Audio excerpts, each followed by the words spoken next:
Hello, and welcome back to Two Therapists Walk Into a Podcast. I'm Robin Green, an LCSW in Tucson, Arizona.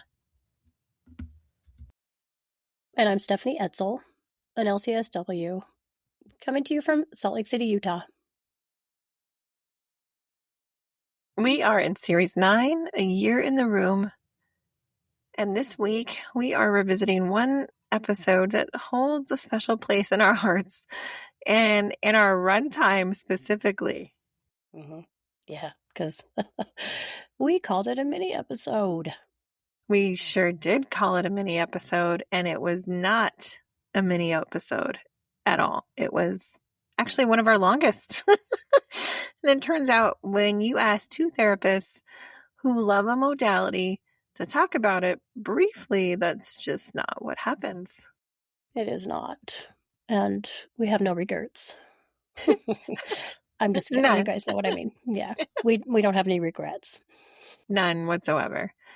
Episode 9.5, Why We Love ART, a deep dive into accelerated resolution therapy. And today we're going back in with more experience, more research, and the same completely undiminished enthusiasm. So let's get into it.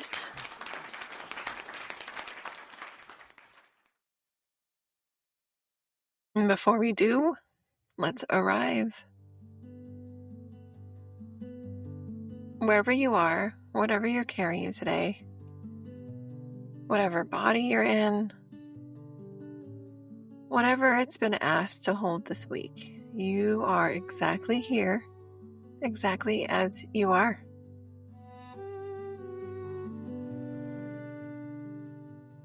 If you were able, just notice that you showed up. Take a breath if that feels available. Whatever your body does, when you give it a moment, that's what's right. Maybe something settles, maybe it doesn't, and either is fine.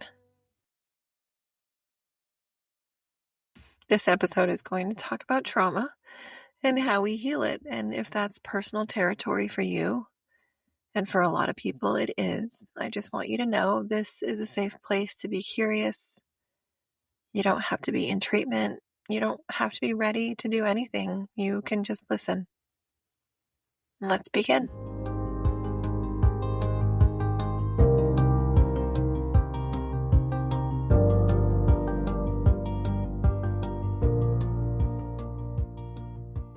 So, accelerated resolution therapy, ART, as we call it, and we will be calling it throughout this episode. For anyone who hasn't heard of it, let's start at the beginning. ART is a relatively newer trauma therapy developed by Lainey Rosenzweig in the late 2000s. And it works by combining elements of established therapies like EMDR and brief solution-focused therapy with something called voluntary image replacement, which we will get into. What makes ART distinct is the speed. Most people see significant shifts in 1 to 5 sessions. And that's not us overselling it. That's consistent with the research. For trauma that has been sitting in the body for years, sometimes decades, that kind of movement is genuinely something. It truly is. It works across a really wide range of experiences. PTSD, anxiety, depression, grief, phobias, chronic pain, and even performance issues. ART has been studied and used effectively across all of it. It's one of the more genuinely adaptive trauma modalities out there right now. I really do personally love it, and I use it almost every day. Me too. I love it too. And so here's how it works at a basic level. The therapist guides the client to bring a distressing image or memory to mind. Not to talk about it in detail, but just to hold it. Then bilateral eye movements are introduced, similar to what happens in EMDR. This activates the brain's natural processing mechanisms. the nervous system starts doing what it actually wants to do with stored trauma, move it through. Then comes the part we both find genuinely fascinating. Mm-hmm. Voluntary, I love it, yes, voluntary image replacement. Once the distress has come down, the client gets to choose what replaces the original image, these adaptive memories we're working with, not what the therapist thinks should replace it, not a prescribed positive thought, what the client wants to be there instead. That piece matters enormously because so much of trauma involves having things happen to you without choice, without agency, without your body really being yours. And so ART hands that back. You decide what the new image is. You are in control of your own mind in a way that maybe you haven't been for a long time. Then the brain accepts the replacement.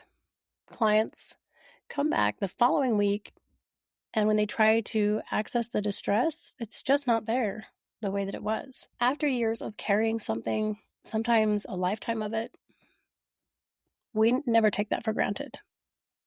This is so true. There's like this spaciousness that I definitely know my clients talk about and I bring up too. And I'm just kind of curious if you bring that up too. Just that spaciousness that they will feel once they work through it. It's an interesting feeling too. And there's also something important to name about who ART works for, because it doesn't require a client to verbally process every detail of their trauma. It works largely without that. So it's accessible for people who have struggled with talk therapy. I've had sessions, I think we named in the mini episode, where people didn't even talk and were able to move through it. People for whom language and the trauma aren't connecting the way traditional therapy assumes they will. People whose bodies hold maybe what words can't touch. Which actually is a lot of people, if not most, based on our physiological responses and how we store trauma. More than the mental health field has historically made room for. I love that. I think that could definitely be a focus of a later series, even just sensory processing disorder, I think is more common than a lot of people think. And I think that whole, just the ability to notice what we feel, assign it name, process it. Right. We do take that for granted because not a lot of people do that. And that is a sensory processing disorder. Anyway, I digress. Nervous system nugget, y'all. And this one connects directly to why ART works the way it does.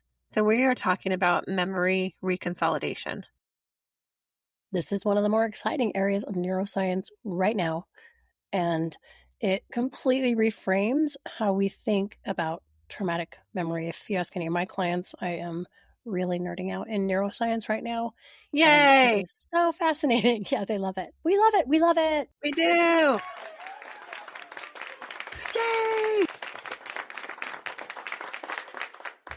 For a long time, the prevailing understanding was that memories, once formed, were essentially fixed. You could manage them, avoid them, learn to live alongside them, but you couldn't really change them. What the research on memory reconsolidation has shown is that is not quite right, because every time you access a memory, it becomes briefly malleable. There's a short window after retrieval before it gets stored again where the memory can actually be updated. That is so cool. You guys, new information can be integrated into it. Mm-hmm. And this is what ART is doing at a neurological level. It's bringing the memory up, working with it while it's still in that malleable state, and then allowing it to be stored again differently, with less charge, with the new image, with the nervous system signal changed from danger to something the client actually chose. And I think that's so powerful. Agreed. Probably why the results can be so fast, right? We're not building new coping skills on top of an unchanged wound.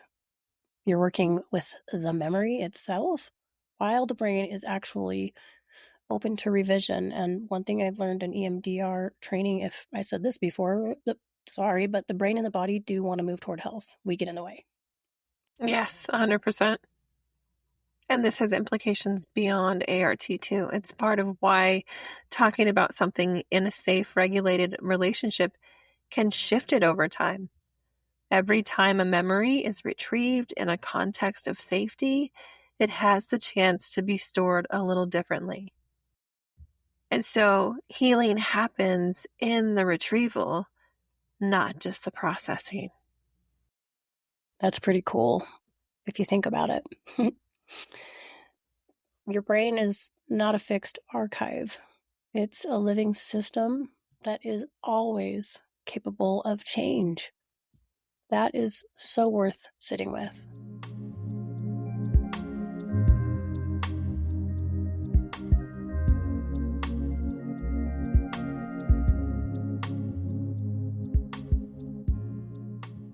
Our coping skill today comes directly from ART. It's a simplified version of voluntary image replacement. And we want to be clear that what we're offering here is an introduction, not a substitute for working with a trained ART therapist. But the underlying principle is something you can begin to explore. Think of a memory or image that carries some stress. Not your heaviest material, something manageable. Something that nags at you rather than overwhelms you. And I want you to just hold it lightly for a moment. Notice what it feels like in your body. Where does it land? There's no right answer, just noticing.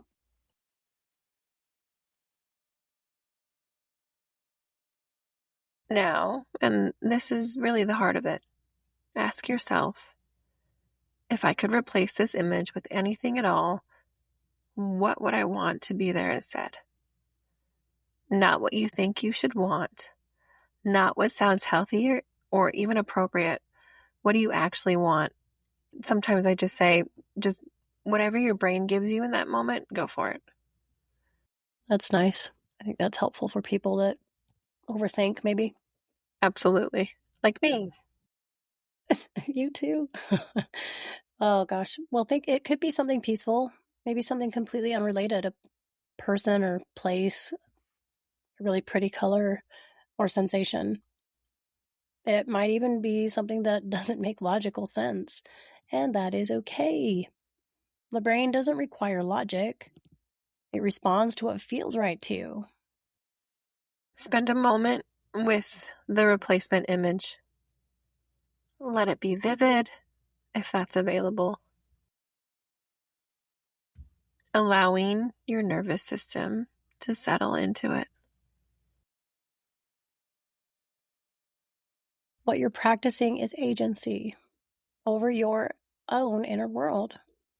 For a lot of people, that's something that was taken from them a long time ago. The sense that what lives inside them is actually theirs to work with. This is one way back to that. If this resonates and you want to go deeper, find an ART trained therapist. The full protocol is something else entirely. But this is a real taste of what's possible. ART changed my practice in a way I didn't fully anticipate when I trained in it. I expected to have a new tool, and what I honestly got was really a different relationship with what's possible in a short amount of time. I've sat with clients who have been in therapy for years. Honest to God, like good therapy, hard work, and watched ART move something in 1 to 2 sessions that hadn't budged. And really, that's not a criticism of any work that came before. I think it's more of like the foundational work that needed to happen to build that capacity for this to happen. And witnessing it shifts something in you as a clinician. It really does. You stop putting a ceiling, honestly, on what's possible. And I'm overselling it and like so enthusiastic about it because this is what happens. Truly. For me, it deepened something I do believe, but hadn't fully, I guess, experienced, that the body does know what it needs. It is very smart. ART works the way it does partly because it gets out of the way the brain's own healing intelligence. It creates the conditions and then trusts the process. Watching that happen over and over, it has made me a more patient therapist, really more willing to follow than lead. That is so true.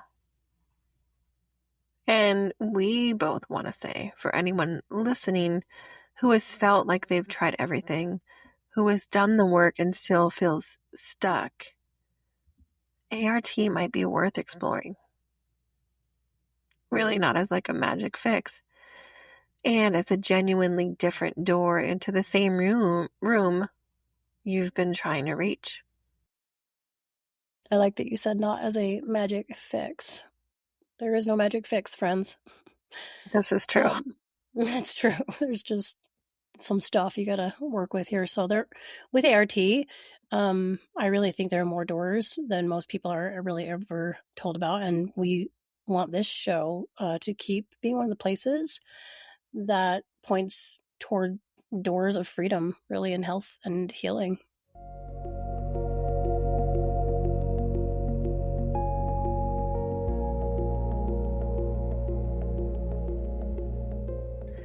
This week's reflection question: is there an image, a memory, a moment, a picture that your mind keeps returning to that you wish felt differently?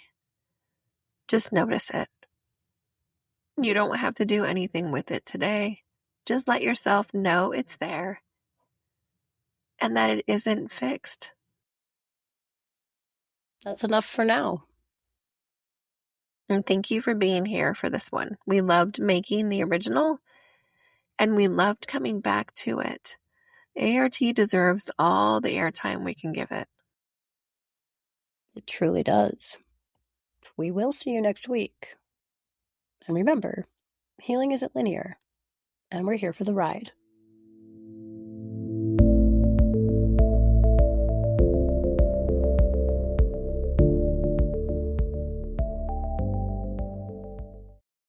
This podcast is for educational purposes only, and it is not a substitute for therapy, medical care, or professional advice.